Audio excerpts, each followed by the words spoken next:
বলা যায় না। অরুণদার সম্বন্ধে আমি গুছিয়ে বলবো আমি জানি না, তবে আমি খণ্ড খণ্ড করে বলছি। অরুণদার সাথে যে কোনো মঞ্চে যখন আমি কবিতা পাঠ করেছি, যে কবিতাটাই পাঠ করেছি বেছে বুঝে বা যাই হোক, উনি এসে সামনে যখন এসে মাথা হাতে হলো ভালো লাগলো রে, এই কথাগুলি মঞ্চে অরুণদার সাথে যারা যারা ছিল সবাই জানে যে অরুণদা হচ্ছে এই একটা মানুষ, যে মানুষটা প্রাণ থেকে আশীর্বাদ করতে পারে, বলতে পারে। এবার বলি যে অরুণদা কিন্তু আমাদের রাষ্ট্রপতি পুরস্কার প্রাপ্ত জাতীয় কবি। ওনার টাইম লাইনে গেলে দেখতে পাবেন। এবার আমি ওই যে বললাম যে আমি খণ্ড খণ্ড করে বলি, অরুণদার সাথে বেশ কয়েকবার পলাশবাড়ি উৎসবে ছিলাম। তো আমি দেবাশিস মল্লিক চৌধুরী আপনারা অনেকেই চেনেন, আর অরুণদা আমাদের এক ঘরে দিত, মাটির মধ্যে বেশ মোটা করে বিছানা করে আমরা 11টার সময় ওই ঘরে গিয়ে পৌঁছাতাম খাওয়া দাওয়া শেষে। তারপর চলতো অরুণদার কবিতা পাঠ, দেবাশিস মল্লিকের কবিতা পাঠ, গান, আমার কবিতা চলতো। মানে চলতে চলতে রাত্রি 2টো 2:30 হয়ে যেত। অনেকে যখন মানে শুনতে পেত তখন আমার তারা এসে জয়েন করত।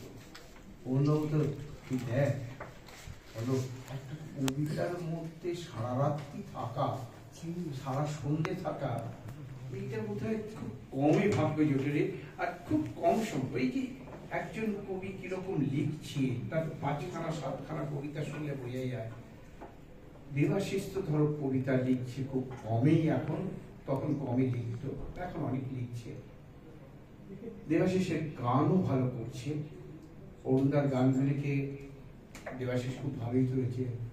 আর অরুণদার সাথে এই কবিতা পাঠ, তার প্রথম দিন আমার কবিতা পাঠ হয়ে গেল, হয়ে অরুণদার কাছে আমরা রাত্রিবেলা শুনলাম। দ্বিতীয় দিন যখন আমরা ওইখানে বসে, আমি অরুণদা আমি তো একটু শিশে গাই, শুনবেন? আরে চুপ করে যে তুই তো কালকে করিস নি। ভয় লাগে, তোমার সঙ্গে গান করবো শিশে, তারপর কোথায় ভুল ধরবে। করার পর বললো কালকে কিন্তু তোকে অনুষ্ঠানের প্রথমে শিশে গান গাওয়াবো, তারপরে তোর ছাড়বো। এই যে উৎসাহটা দিয়েছিল ওই প্রথম পলাশবাড়ি মঞ্চে, আমি ওই মঞ্চে প্রথম এবং শেষ কিনা জানি না, মঞ্চেই করেছি প্রথম, এবং এতটা উৎসাহ দিয়েছিল। এবং যখন অনুষ্ঠানের সূচনায় প্রথম বলেছিল, কেন বলছি, কথার মধ্যে কতগুলি যে শব্দ থাকে, শব্দগুলিকে আমরা বলি না শব্দ প্রকোষে, বলে অলোকের কবিতা কালকে শুনেছ, কিন্তু অলোকের একটা ভালো গুণ আছে, অলোক শিশে গাইতে পারে। শোনো, যাদের ভালো না লাগবে তারা চুপ করে থাকবে, আর যারা ভালো লাগবে তারা গানের শেষে হাততালি দেবে। এই যে বলাটা, মানে আমি কেন বলছি বলাটা, মানে এরকম ভাবে বোধহয় কেউ বলতে পারে না, ভালো না লাগলে চুপ করে থাকবে, আর ভালো লাগলে হাততালি দেবে। এবার বলি অরুণদার সাথে মেঘ উৎসব আমরা এতে গিয়েছিলাম। আমি আবার পরে আসবো পলাশ বাড়িতে।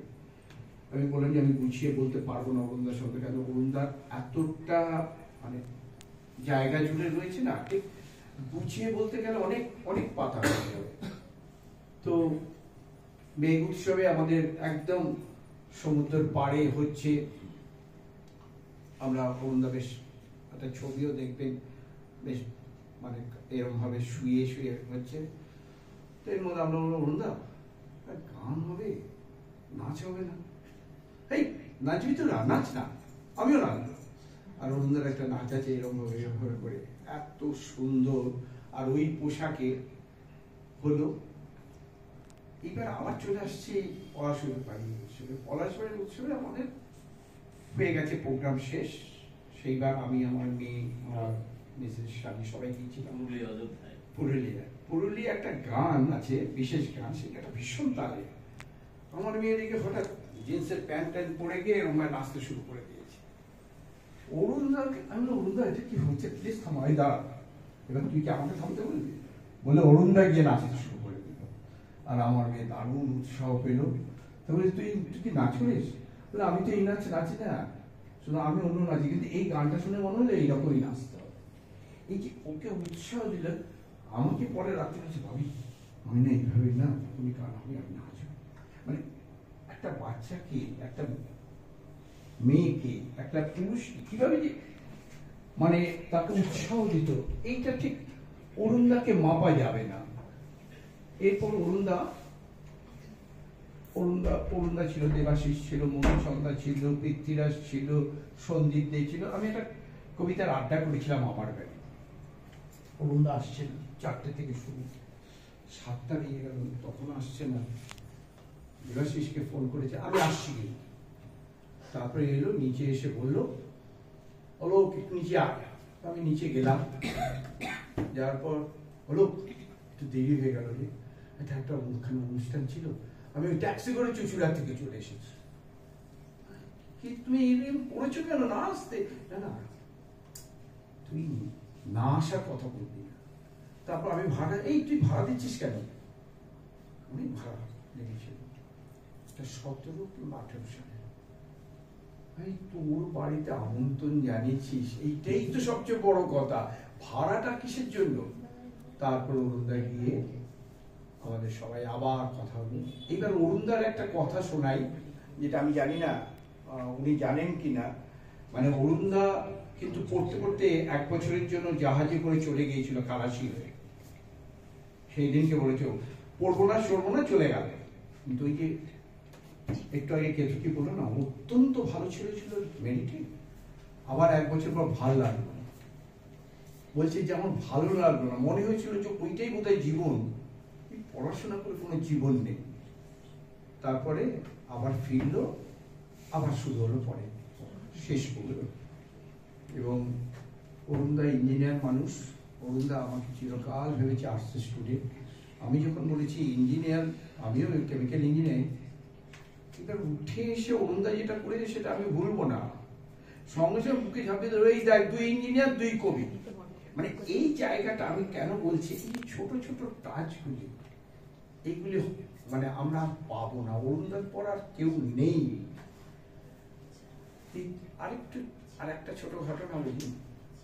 মেয়ে ইংলিশ কবিতা লিখছে, তো আমি বললাম, ফোন করে বলে, এই তোর মেয়েকে, তুই যে পোস্ট করেছিস তোর মেয়ে নিজে লিখেছে? হ্যাঁ।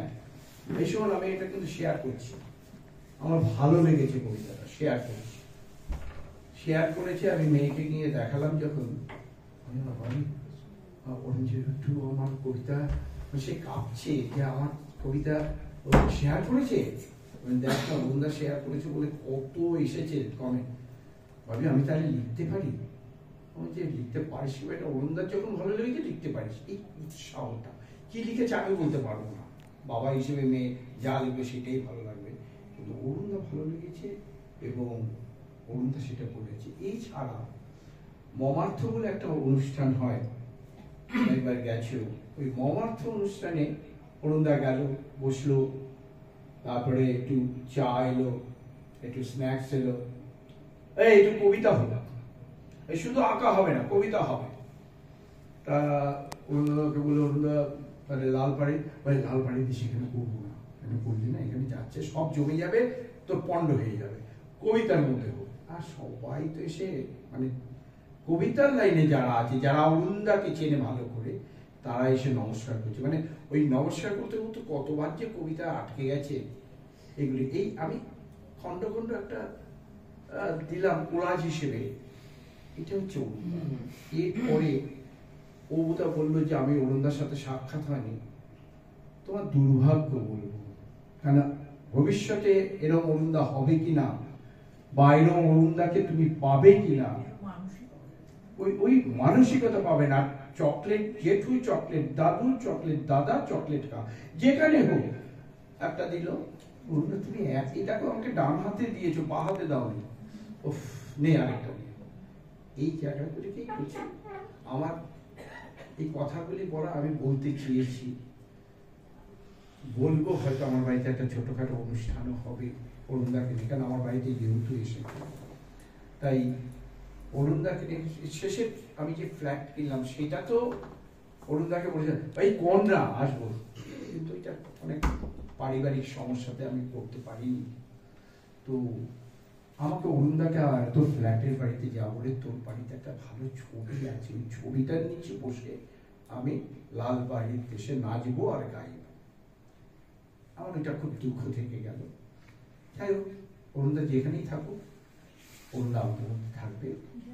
আর অরুণদাকে আমরা শ্রদ্ধাই জানাবো, শেষ শ্রদ্ধা জানাবো না, তার কারণ অরুণদা আমাদের মধ্যে বেঁচে থাকবে।